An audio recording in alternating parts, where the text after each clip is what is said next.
ایک شخص رسول اللہ صلی اللہ علیہ وسلم کی خدمت میں حاضر ہوا اور اس نے اپنے بوڑھے باپ کی شکایت کی، یا رسول اللہ صلی اللہ علیہ وسلم، میرا باپ مجھ سے پوچھتا نہیں اور میرا مال خرچ کر دیتا ہے۔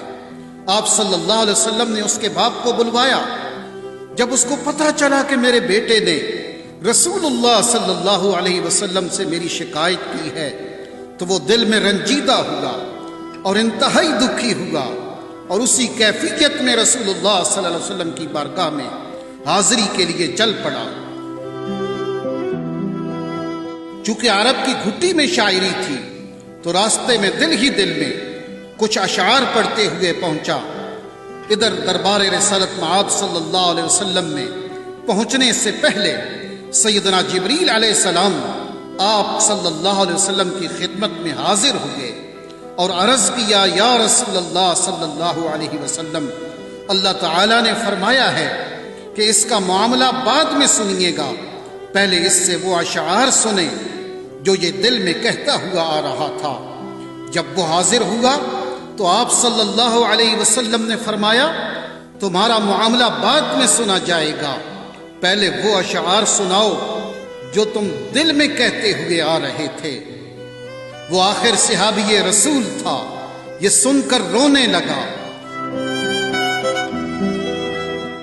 کہ جو اشعار ابھی میری زبان سے ادا بھی نہیں ہوئے اور میرے اپنے کانوں نے بھی نہیں سنے، آپ صلی اللہ علیہ وسلم کے رب نے وہ بھی سن لیے اور آپ صلی اللہ علیہ وسلم کو بھی بتا دیا۔ آپ نے ارشاد فرمایا، وہ کیا اشعار تھے، ہمیں بھی سناؤ۔ اس صحابی نے اشعار پڑھنا شروع کیے جنہیں سن کر پتہ چلتا ہے کہ وہ کس قدر جذباتی کیفیت اور دکھی دل کے ساتھ دل میں ادا کیے ہیں۔ ان اشعار کا اردو ترجمہ یہ ہے، اے میرے بیٹے، جس دن تو پیدا ہوا ہماری محنت کے دن اسی وقت سے شروع ہو گئے تھے۔ تم روتے تھے تو ہم سو نہیں سکتے تھے، تم کھاتے نہیں تھے تو ہم بھی کھا نہیں سکتے تھے، تم بیمار ہو جاتے تو تجھے اٹھا کر ہم مارے پھرتے تھے، کبھی کسی طبیب کے پاس تو کبھی کسی طبیب کے پاس کہ تجھے کچھ ہو نہ جائے، کہیں تم مر نہ جاؤ، حالانکہ موت الگ چیز ہے اور بیماری اور چیز ہے۔ پھر تمہیں گرمی سے بچانے کے لیے میں دن رات کام کرتا رہا کہ میرے بیٹے کو ٹھنڈی چھاؤں مل جائے، تجھے سردی سے بچانے کے لیے میں نے بھاری بھرکم پتھر اٹھائے کہ میرے بیٹے کو ٹھنڈ نہ لگے۔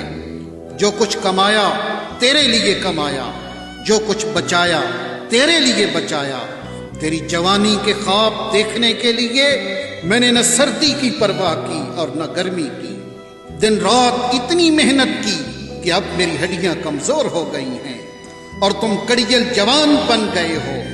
پھر مجھ پر خزاں نے ڈیرے ڈال دیے، لیکن تیرے اوپر بہار آ گئی، میں جھک گیا اور تم سیدھے ہو گئے۔ اب میری خواہش اور امید پوری ہوئی کہ تم ہرے بھرے ہو گئے ہو۔ سوچا کہ اب زندگی کی آخری سانسیں تیری چھاؤں میں بیٹھ کے گزاروں گا، مگر یہ کیا ہوگا کہ جوانی آتے ہی تیرے تیور بدل گئے، تیری آنکھیں ماتھے پہ چڑھ گئیں، تم اس لہجے میں بات کرتے ہو کہ میرا سینہ پھٹ جاتا ہے۔ اس انداز سے تو کوئی اپنے نوکر سے بھی بات نہیں کرتا۔ میں نے اپنی ساری امیدیں چھوڑ دیں اور سمجھ گیا کہ میں تیرا باپ نہیں، نوکر ہوں۔ نوکر کو بھی کوئی ایک وقت کی روٹی دے دیتا ہے، تم مجھے نوکر سمجھ کے ہی مجھے روٹی دے دیا کرو۔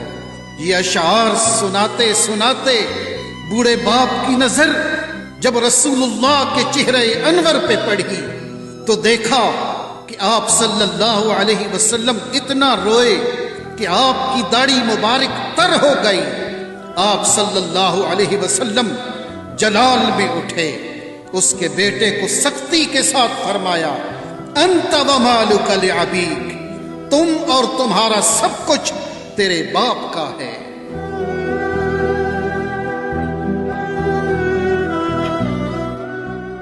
والدین کے ادب و احترام کا حکم اللہ رب العالمین نے دیا، وَقَضَىٰ رَبُّكَ أَلَّا تَعْبُدُوا إِلَّا إِيَّاهُ وبالوالدین احسانا، اور آپ کے رب نے حکم فرمایا ہے کہ تم اللہ کے سوا کسی کی عبادت مت کرو اور والدین کے ساتھ حسن سلوک کیا کرو۔ اما یبلغن عندک الکبر احدہما او کلاہما، اگر تمہارے سامنے دونوں میں سے کوئی ایک یا دونوں بڑھاپے کو پہنچ جائیں، فلا تقل لہما اف ولا تنہرہما، تو انہیں اف بھی نہ کہنا اور انہیں جھڑکنا بھی نہیں۔ وقل لہما قولا کریما، اور ان دونوں کے ساتھ بڑے ادب سے بات کیا کرو۔ واخفض لہما جناح الذل من الرحمہ، اور ان دونوں کے لیے نرم دلی سے عاجزی و انکساری کے بازو جھکائے رکھو۔ وقل رب ارحمہما کما ربیانی صغیرا، اور عرض کرتے رہو اے میرے رب ان دونوں پر رحم فرما جیسا کہ انہوں نے بچپن میں مجھے پالا تھا۔